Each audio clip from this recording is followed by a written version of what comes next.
Hola y bienvenida a Dastra. En este nuevo vídeo te explicaré el infinitivo en latín, cómo son sus formas y cómo debes traducirlo. Como siempre, al final encontrarás el esquema de la explicación. Empezamos. Lo primero que tienes que saber es que los verbos en latín disponen de tres formas en infinitivo, en presente, perfecto y futuro, y cada una de estas formas tiene su voz activa y pasiva. Ahora te voy a explicar cómo se forma cada una de ellas.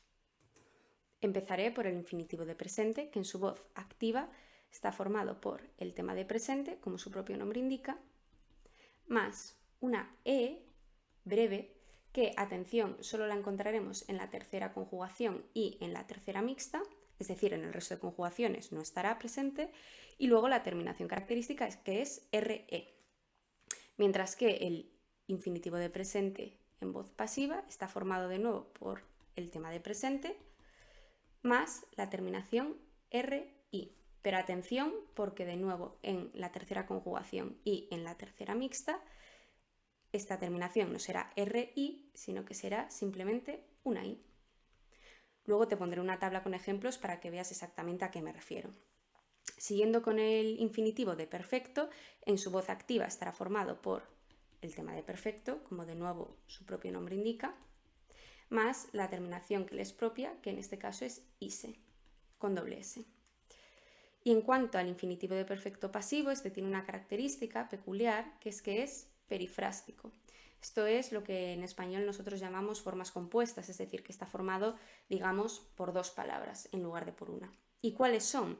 Bueno, pues en primer lugar está formado por un participio de perfecto, que por tanto siempre será pasivo, como ya dije en un vídeo anterior, pero solo en sus formas en acusativo, más la palabra ese, que en realidad es el infinitivo de presente activo del verbo sum. Por tanto, ¿esto qué implica? Al estar conformado por un participio de perfecto pasivo, son sus formas acusativas, esto significa que tendrá que haber una concordancia. ¿Con qué? Pues en este caso con el sujeto. Y esta concordancia será tanto de género como de número. Es decir, este participio de perfecto pasivo en acusativo tendrá que tener el mismo género y número que el sujeto al que se refiera, el infinitivo en cuestión, porque todo esto tienes que recordar que en definitiva forma parte de un infinitivo de perfecto pasivo, cuya segunda parte es ese, y esta parte de aquí no cambia, permanece siempre invariable porque simplemente es el infinitivo de presente activo del verbo sum. Muy bien, y luego vamos a los infinitivos de futuro, que de nuevo tienen esta característica que también tenía el de perfecto pasivo, y es que ambos son perifrásticos, pero evidentemente no se forman los dos igual. En primer lugar, el infinitivo de futuro activo está formado por una parte, un participio de futuro activo, claro, que de nuevo solo utilizaremos las formas de acusativo, más, de nuevo, ese. Es decir, el infinitivo de presente activo del verbo sum, que es así y permanece invariable, sea cual sea la concordancia que haya con el sujeto. De nuevo, al ser un participio, se sigue cumpliendo esta concordancia, este participio de futuro activo, aunque vaya en acusativo siempre, su género y número dependerá del sujeto al que se refiera el infinitivo. Por si no lo recuerdas, el participio de futuro activo era el que tenía las terminaciones en urum para el masculino. Evidentemente estas terminaciones las estoy dando del acusativo porque es el que vas a emplear para hacer este infinitivo de futuro activo, pero es urum, uram para el femenino y de nuevo urum para el neutro. Y en cuanto al pasivo, pues estará formado por, de nuevo, un participio de futuro, pero esta vez en su voz pasiva. De nuevo, utilizando solo las formas en acusativo, más ese, que es el infinitivo de presente activo del verbo sum. Y por si no lo recuerdas, el participio de futuro pasivo era aquel que terminaba en su forma acusativa en n dum, de nuevo n dam para el femenino y n dum para el neutro. Y por tanto, así es como nos quedaría una tabla con todos los infinitivos de presente, perfecto y futuro, tanto en su voz activa como en su voz pasiva, de las 5 conjugaciones. Vemos como la primera conjugación activa acaba en RE, pasiva en RI. También vemos cómo, sin embargo, la pasiva de la tercera y la mixta, en vez de una RI, tiene una I. Y luego, bueno, pues tenemos las terminaciones características, ISE para el perfecto activo, y ya el resto de formas que quedan, perfecto pasivo y los infinitivos de futuro, son perifrásticas. Aquí puedes ver perfectamente qué significa esto. Significa que en el caso del verbo amo, por ejemplo, tenemos para el infinitivo de perfecto pasivo, en primer lugar, el participio de perfecto pasivo del verbo amo en acusativo, amatum, amatan, amatum, y luego ese. Y en plural, amatos, amatas, amata, ese. Os, as, a, que es la terminación de acusativo plural para este tipo de participios. Lo mismo ocurre con los infinitivos de futuro, que llevan su participio de futuro activo para la voz activa y pasivo, evidentemente, para la voz pasiva, que vemos como tenemos, por ejemplo, amaturum, amaturam, amaturum, y luego el plural más ese, que ese siempre será invariable. Y en el caso de la voz pasiva, pues tenemos, por ejemplo, en el caso de una conjugación mixta, capiendum, capiendam, capiendum. Con esta forma de participio de futuro pasivo, caracterizado por esta terminación endum, más luego ese, que como siempre permanece invariable. Y ya para finalizar te voy a explicar cómo debes traducir los infinitivos en función de dos cuestiones. Primero, en función de en qué tiempo esté el infinitivo en sí, presente, perfecto, futuro, y además también tienes que tener en cuenta en qué tiempo está el verbo de la oración principal. ¿Por qué? Porque el infinitivo de presente siempre expresará simultaneidad, como puedes ver en la tabla, pero con respecto al verbo de la oración principal, independientemente del tiempo en el que esté este. De la misma forma, el de perfecto expresará anterioridad y el de futuro posterioridad, pero siempre con respecto al verbo de la oración principal. Así que vamos a ver cómo lo podemos traducir en los distintos casos. Bien, pues empezamos por cómo debes traducir un infinitivo cuando el verbo de la oración principal esté en presente o en futuro. Los pongo dentro de la misma rejilla porque en realidad la traducción que debes aplicar es la misma para ambos casos. Y voy a decirte un ejemplo para voz activa y para voz pasiva. Empezando por un infinitivo de presente. Si te encuentras un infinitivo de presente dentro de una oración cuyo verbo principal está en presente o en futuro, deberás traducirlo por un presente en español. ¿Esto qué significa? Que si, por ejemplo, tienes la oración Caesar dicit milites venire, es decir, César dice que los soldados, pues la traducción sería que los soldados vienen. Una expresión de simultaneidad con respecto al verbo. Si te lo encontraras en futuro, César dirá que los soldados vienen. ¿Por qué? Porque sigues expresando simultaneidad con respecto al verbo principal. Da igual que la opción ocurra en futuro, porque siempre ocurrirá a la vez que César lo dice, aunque esto sea en futuro. ¿Qué ocurre en pasiva? Bueno, pues que si tenemos la oración Caesar dicit urben capi, lo traduciremos igual, pero con un presente pasivo, es decir, César dice que la ciudad es tomada.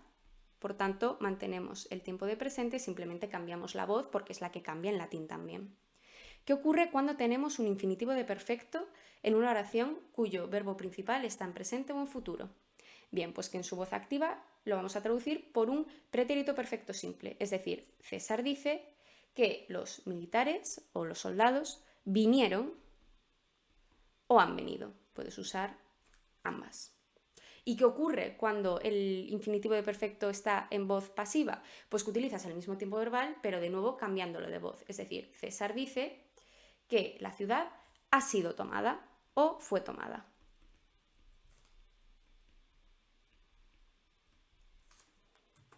Y en cuanto a los infinitivos de futuro, aquí siempre tendrás dos opciones. Independientemente del tiempo en el que esté el verbo de la oración principal, siempre te encontrarás con dos opciones.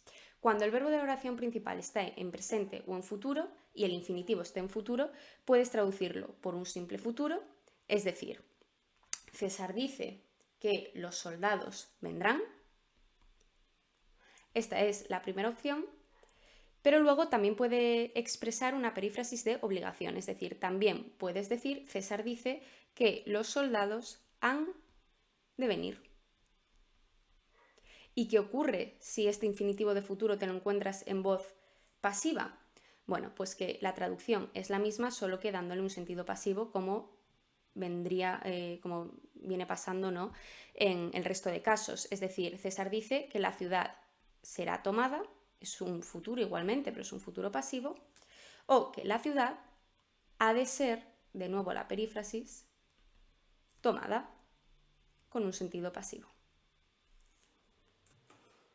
Esto nos funcionaba cuando el verbo de la oración principal estaba en presente o en futuro. Pero ¿qué pasa si te encuentras un verbo que en la oración principal que está en pasado, ya sea en imperfecto o en perfecto? Bien, pues aquí las cosas cambian. Porque si te encuentras un infinitivo de presente en una oración cuyo verbo está en pasado, como el infinitivo de presente tiene que mostrar simultaneidad con respecto a esta oración de pasado, esto significa que tendrás que traducirlo por un imperfecto.